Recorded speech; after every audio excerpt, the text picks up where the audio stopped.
Hi friend, आज हम बनाने वाले हैं हनुमान जी का ड्राइंग और वो भी ग्रिड मेथड से। मैंने ग्रिड पहले से बना कर रखी है। अब ग्रिड कैसे बनाते हैं उस टॉपिक पर मैंने एक पूरा डिटेल्ड वीडियो बना कर रखा है।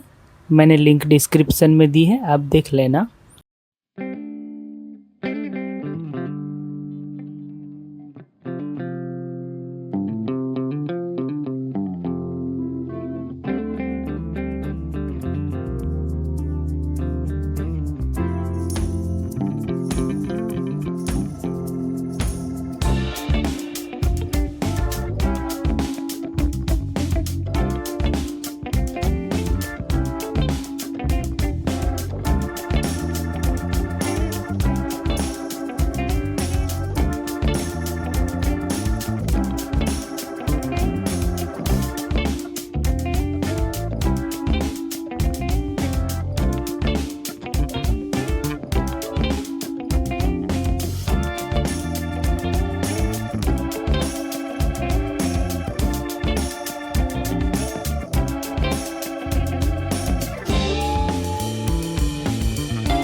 ओके फ्रेंड, तो बनकर रेडी है हमारे हनुमान जी का ड्राइंग, और वो भी ग्रिड मेथड से।